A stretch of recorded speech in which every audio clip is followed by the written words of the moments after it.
que ha hecho su doctorado en Europa y tiene la suerte de trabajar, cosa que a Jesús y a mí no nos importaría. De la mano de Blanca. Trabaja en un instituto de investigaciones, él se dedica a estudiar, aunque es muy buen docente, como veis. En México del dicho al hecho hay mucho trecho. Bueno, también da muchas clases porque recorre Iberoamérica dando cursos en distintas universidades. Él ha hecho aquí, está aquí porque ha hecho toda su línea de investigación, que ha comenzado, pero que está en proceso, es antropológica. O sea, es decir, después de la conferencia que hemos tenido, la primera, que era plantear el asunto de la diferencia de un modo general, partiendo del ente, pues Alberto va a empezar ya preguntándose quién es el hombre, ¿no? Es decir, ya entra en un plano más diferenciado. Y creo que la anterior ponencia es una buena plataforma de despegue, porque él lo que ha propuesto es hablar del hombre como un ser dual, pero llamado a ser triádico, ¿no? Pues Alberto, tienes la palabra. Muchas gracias, Blanca. Gracias por la invitación y gracias por las palabras de Jesús. No sé si deba ceder la palabra de nuevo a Jesús para que nos hable de los oráculos, que sí, eso es muy interesante. No sé si Blanca estuviese de acuerdo con eso. Luego habrá un momento. Y yo, definitivamente que no es falsa humildad. Pues esto es una salvajada de Blanca, porque ella se ha empeñado en que yo esté aquí, pero es obvio, sale a la luz al momento, que la distancia la diferencia aquí es casi ontológica. Entonces haremos lo que sea posible. Vamos a ver. Lo primero que hay que decir, si no les importa, voy a leer. Los filósofos de verdad hablan y los demás leemos lo que escribimos. Entonces,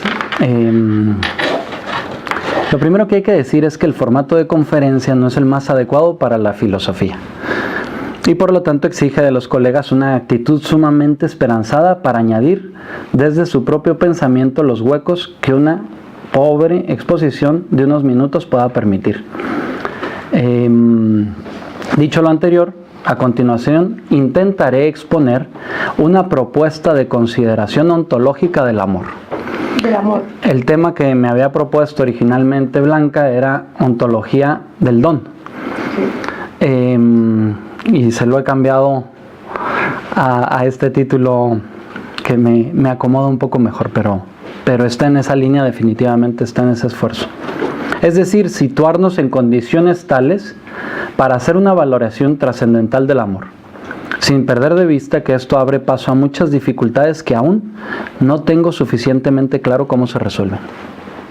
Así las cosas, la pregunta de fondo de esta ponencia será: si cabe un acceso al ser tal que lo descubra como amor, o, lo que es lo mismo, si hay espacio para el amor en el ámbito del ser. En segundo plano, buscaré abordar simultáneamente la pregunta por el método que permita tal acceso, dado que en la filosofía el problema del método es relevante. No basta decir lo que las cosas son, sino que el filósofo busca saber por qué son como son. Como se puede ver, la empresa es demasiado ambiciosa, por lo que insisto en pedirles esa actitud esperanzada, que llenen ustedes los huecos. Y así es la filosofía y así es cualquier tipo de docencia, que uno necesita tener presente continuamente que el interlocutor piensa más de lo que uno dice, obviamente. Dado que Blanca ha insistido en que aborde el asunto, me disculpo de antemano acusándola a ella por la osadía. Creo que el esfuerzo es mínimamente razonable si se considera que esta reunión no es más que un aperitivo que nos anime a formar un grupo de investigación que se embarque en tan ardua empresa. Dado que en los últimos siglos hay cierta pérdida de altura filosófica y, como ha denunciado Heidegger, un oscurecimiento u olvido del ser, conviene recuperar la altura filosófica situándonos rápidamente en los principales hitos de la investigación sobre el ser. Insisto, esto es una salvajada, pretender hacerlo en unas cuantas líneas, pero por ahora no hay más remedio. En este esfuerzo procuraré ser sumamente sintético, dejando de lado muchas investigaciones dignas de ser también consideradas, no sin antes concentrar la atención en la especificidad de nuestra propia altura histórica, a la cual en otros escritos he llamado crisis antropológica o una cosa rara, muy poliana, porque buena parte de mi formación filosófica es poliana, se debe a Leonardo Polo, carácter de solo, lo que he llamado carácter de solo. Polo habla de una comprensión de la persona como carácter de además.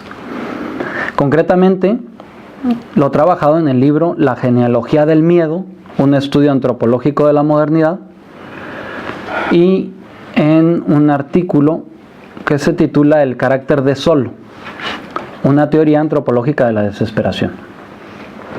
La exposición tendrá el siguiente orden. 1. La crisis antropológica y la pregunta por el ser. 2. El descubrimiento del yo y el abandono del límite existencial. 3. El salto trascendental y la persona en el orden del ser. 4. La condición dual del hombre. 5. La llamada a ser triádico. 6. La axiomática de las relaciones interpersonales. 1. La crisis antropológica y la pregunta por el ser.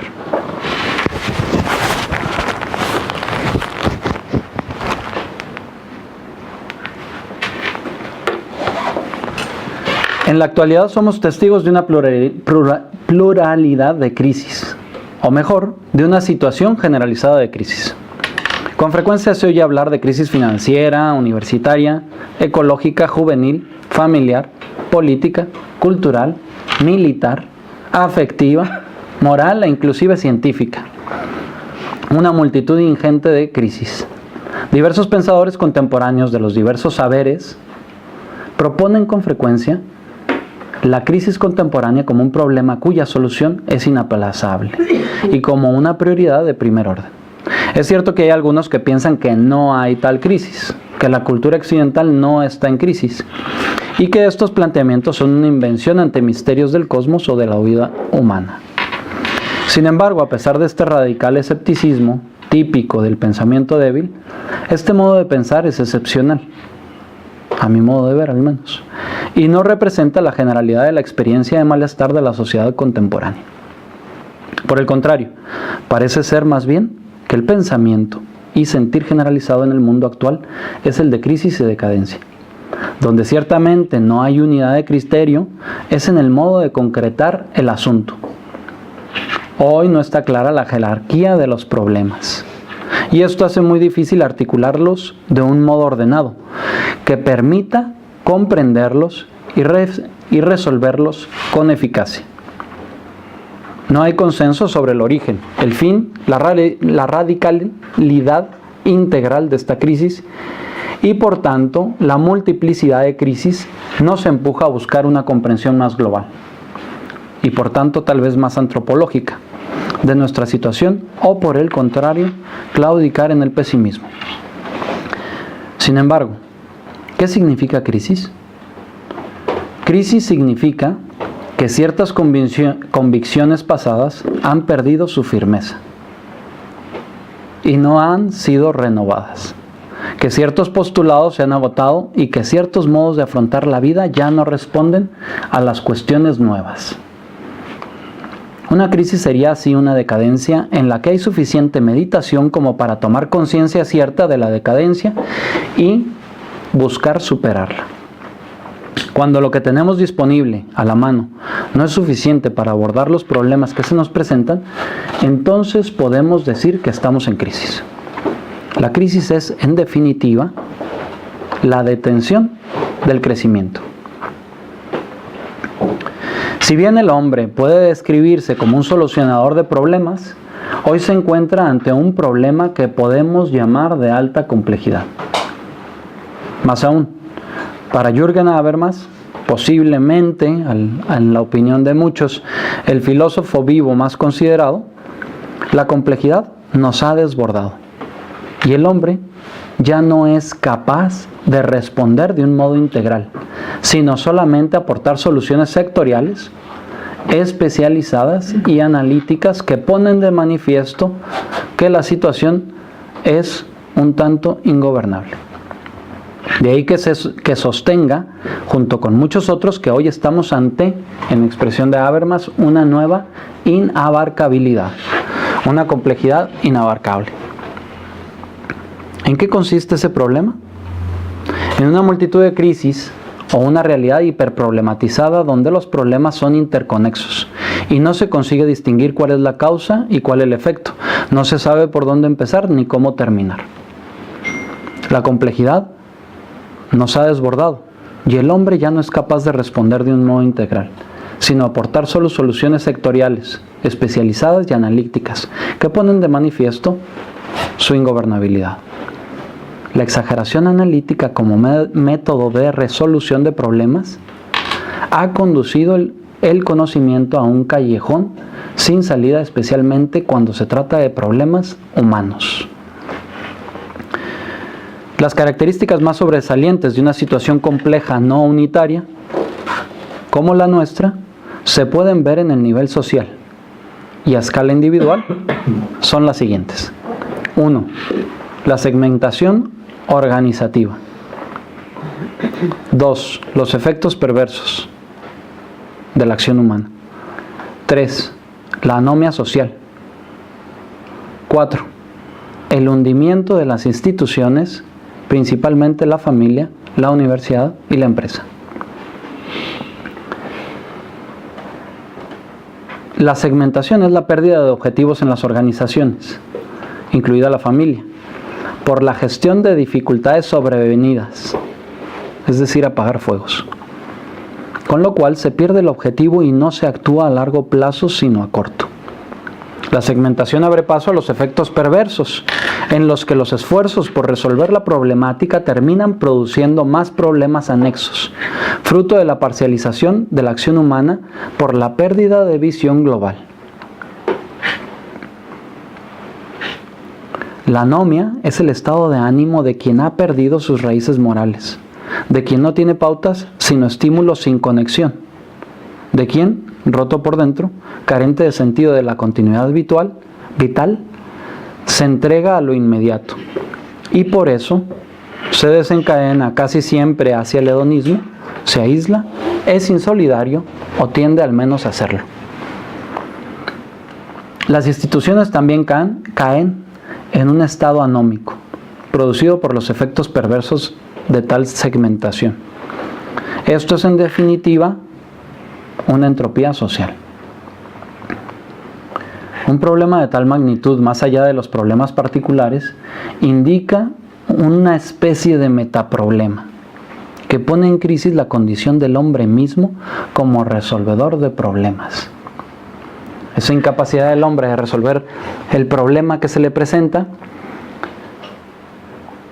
lo constituye entonces en un problema para sí mismo, porque se descubre incapaz de enfrentarse a una complejidad que se presenta como inabarcable.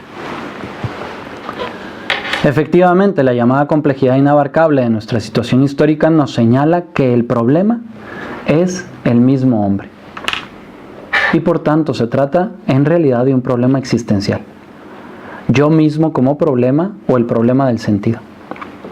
Se destaca así una trágica emergencia antropológica. Si el problema soy yo, entonces desespero y la libertad se pone en entredicho.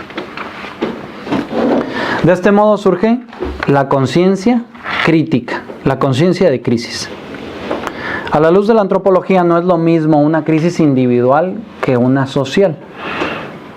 La primera, podríamos decir que es de índole subjetiva y la segunda, objetivamente envolvente. La unión de las dos se puede llamar crisis universal o antropológica. Rasgo común de las tres es no ser fenómenos inconscientes, pues en ellos se da cierto tipo de conocimiento que cabe llamar conciencia crítica. La conciencia crítica es un juicio de valor y significa el acceso a lo subjetivo. Más propiamente, la conciencia crítica es el conocimiento existencial logrado por haber llegado a notar la existencia como solitaria. Es una apreciación reflexiva que reconoce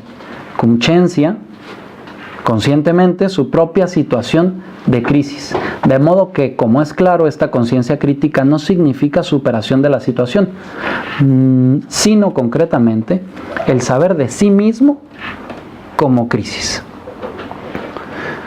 Por la globalidad de esa complejidad de problemas, tiene lugar una cierta identificación del ser, de la existencia misma, con la crisis. Lo cual, como propondré más adelante, implica un estado de desesperación. Por su parte, la conciencia crítica suele atravesar dos fases.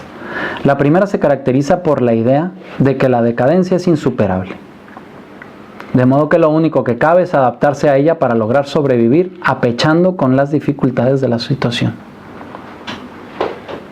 En la segunda fase aparece la búsqueda de soluciones positivas. La primera fase podríamos llamarla conformista, una especie de postura sofista. La segunda fase es la inconforme, la que podríamos denominar de solucionador, por su actitud innovadora, comunicativa de solución de problemas. Personalmente tengo la esperanza de que nos encontramos en el incipiente tránsito de la primera a la segunda fase, pues las interpretaciones escépticas aún son predominantes. Aunque requiere de un estudio detenido, es claro que la crisis antropológica y la desesperación existencial en que nos encontramos no es fruto de acontecimientos de las últimas décadas, sino que se inserta en un proyecto global que se puede identificar con la cultura moderna en sentido amplio. Si bien entiendo que hay diversas modernidades en sentido amplio y global, que es lo que expongo en el libro sobre la genealogía del miedo, se identifica esta crisis antropológica con el itinerario moderno. Un problema de tal envergadura no puede sino presentarse como oscuro, y su estudio exige, por tanto, comprenderlo en términos, en cierto modo, digitales, de unos y ceros, de blancos y negros, para distinguir las claves internas. La desesperación moderna, propia de una complejidad inabarcable, se puede comprender, a mi modo de ver, como un trilema. Es decir, como un problema de triple aporía con respecto a la libertad humana. ¿Cuál es la fuente de la libertad humana y en qué consiste realmente? Tres posibles soluciones, propias de la antropología moderna. A. Una solución pesimista. La fuente de mi libertad es otro, diferente de mí. La libertad en realidad es de otro. Llámese el Estado, la naturaleza, la sociedad, Dios, la tradición, un genio, mi jefe, la ley, el profesor, mi padre, mi mujer. Eso le ha gustado. A ver. Cualquiera menos yo, sino más bien otro. Todos son libres menos yo. Yo no soy libre. Soy un autómata, un esclavo o la masa. Yo estoy fuera de mi propio sentido. El sentido pertenece a otro. La libertad está dada o definida a priori por alguien distinto de mí. Mi actitud, por tanto, es la parálisis, la perplejidad. No tiene sentido mejorar. Mi esperanza es el otro, pues él es capaz de responder a la pregunta: ¿quién soy yo? Yo no tengo nada relevante que decir. B. Falso optimismo. Yo soy la fuente de mi propia libertad. Es mi responsabilidad cargar con mí mismo y por tanto con la realidad entera en orden a mí. La libertad es arbitraria o subjetiva. Yo soy libre y la libertad es para mí. Si la libertad soy yo, entonces la libertad se vuelve conflictiva, pues los demás son un límite para mi libertad. Son enemigos y conviene que me desvincule de ellos. Es un conflicto de ellos. El sentido de todo lo demás soy yo mismo. La realidad es para mí y yo soy la referencia de la realidad. Tanto el éxito como el fracaso son mi responsabilidad. Nadie tiene nada que decirme. Mi actitud es el activismo, como un fugitivo incapaz de detenerse. El progreso indefinido. Mejoraré irremediablemente. No tengo esperanza en nadie más que en mí mismo. ¿Quién soy yo? Quien yo quiera ser. C. Indiferencia utópica. No hay tal libertad, o lo que es lo mismo, todos somos igualmente libres. Es decir, la libertad está meramente en el ámbito de lo común. Repito, no hay tal libertad, o lo que es lo mismo, todos somos igualmente libres. La vida no tiene sentido, por tanto. Nada es distinto a nada. Y todo es todo. Todos seremos libres, pero no sabemos cómo. Mi actitud es la indiferencia. Estoy aburrido. Nada vale la pena. No es posible mejorar. O lo que es lo mismo, se pretende un perfeccionamiento utópico, necesario, forzado. No hay esperanza, porque nadie puede responder a la pregunta por el quién. La pregunta carece de sentido, es absurda. ¿Quién soy yo? En España dirían, es un don nadie. El trilema indica una triple carencia en el hombre en tanto que resolvedor de problemas. A. Una carencia de fundamento, porque no sabemos por qué pensamos como pensamos. No sabemos qué es lo primero y sustento de la realidad. B. Una carencia de un sistema total que le otorgue consistencia a la realidad. C. Una carencia de una racionalidad progresiva que oriente su crecimiento ante los fracasos. Una racionalidad abierta, carencia de una racionalidad abierta. Se trata de tres modalidades de desesperación que se manifiestan en las distintas dimensiones humanas. Por ejemplo, la medicina. Por poner un ejemplo, el trilema se manifiesta culturalmente en la medicina, que es un ejemplo que me gusta y que Consuelo ya me lo conoce. Pues esa medicina institucional, hospitalaria, propia del hospital, donde la fuente de la salud es el médico. ¿Quién cura? El médico. Uno llega al hospital y se entrega a los brazos del médico para ser curado.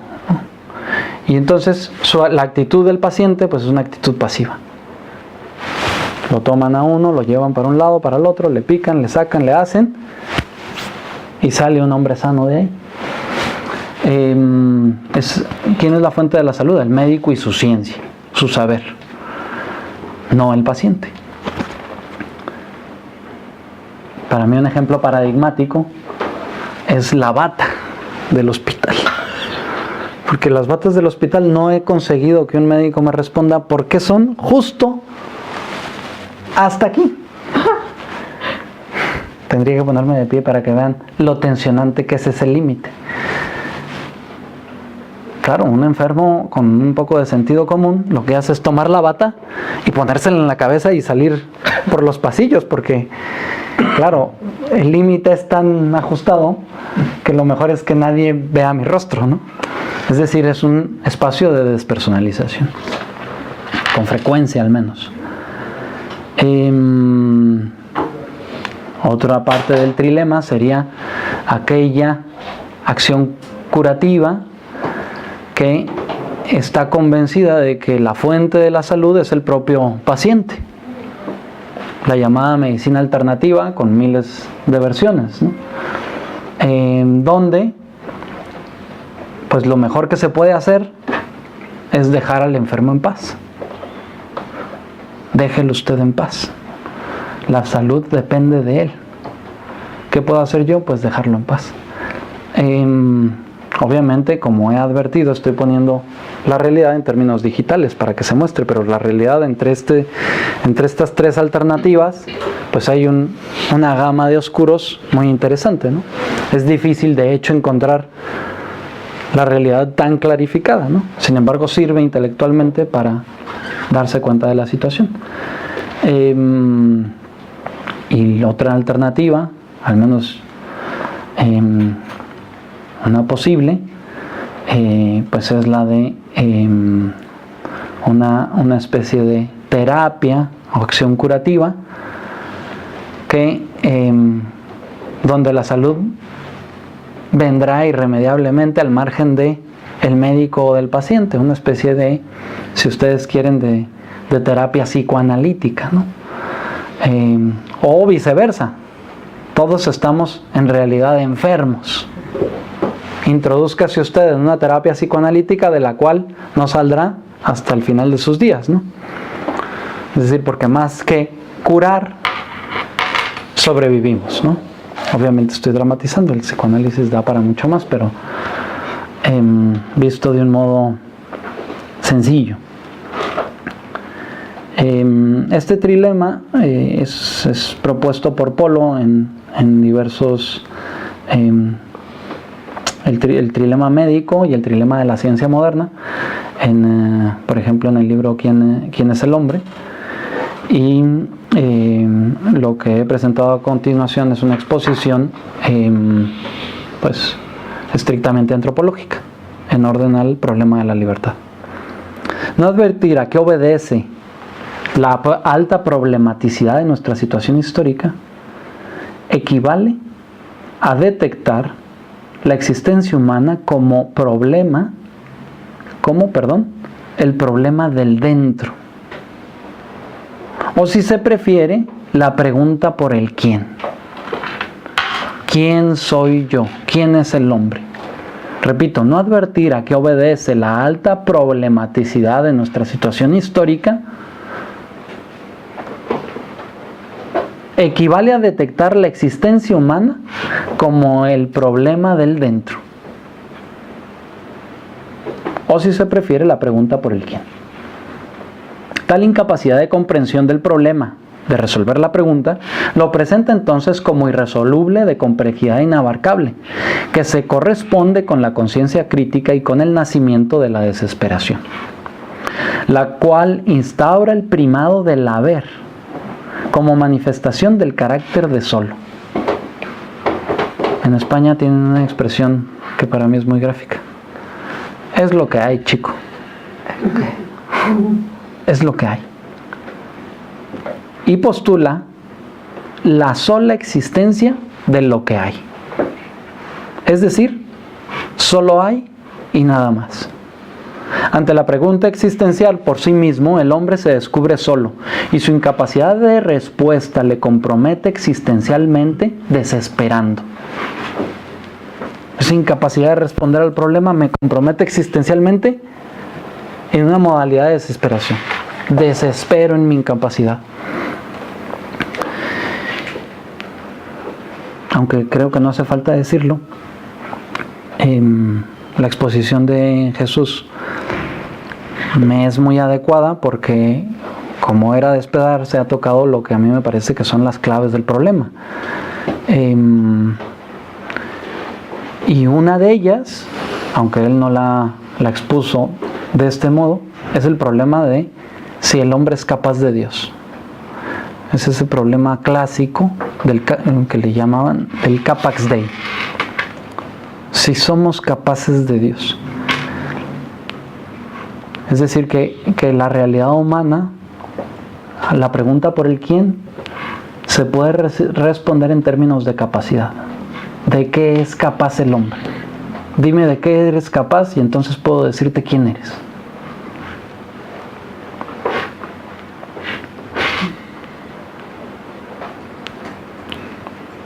Ante la pregunta existencial por sí mismo, el hombre se descubre solo y su incapacidad de respuesta le compromete existencialmente desesperando, aferrándose a sí mismo y renunciando a cualquier ámbito de trascendencia de su propio ser. Es decir, renunciando a cualquier realidad que sea más allá de sí mismo. En esta situación el orden trascendental se oscurece, abriendo paso al olvido del ser, es decir, a la crisis antropológica y a la pérdida del sentido. Desde la conciencia crítica se descubre que tal ocultamiento no se refiere estrictamente al ser del universo, sino sobre todo al oscurecimiento del ser de la persona que se es, el cual conduce a suponerlo. El ser se supone que soy alguien, pero nunca me hago la pregunta por el ser. Se supone que soy, y el ser queda supuesto, sosteniendo que el hombre se reduce, por tanto, a lo que es, y nada más. Soy lo que soy y nada más. Esta reducción es trascendental porque conculca la distinción real ser-esencia, que lleva no solamente a equiparar al hombre con el universo, sino que oscurece también la condición originaria del ser de Dios. El oscurecimiento del ser personal abre las puertas a la reposición del monopolio de lo uno. El oscurecimiento del ser personal abre las puertas a la reposición del monopolio de lo uno, es decir, la consideración de que el ser es uno, el cual fija el ser en la mera actualidad sin mantenerlo como actividad actuosa u operosa, o lo que es lo mismo, sin mantener el abandono de sí mismo, del propio ser que se es. Sobre esto profundizaré más adelante. Surge así el límite como detención, o como diría Pedro Juan, la genealogía del miedo. El miedo a desaferrarse de sí mismo.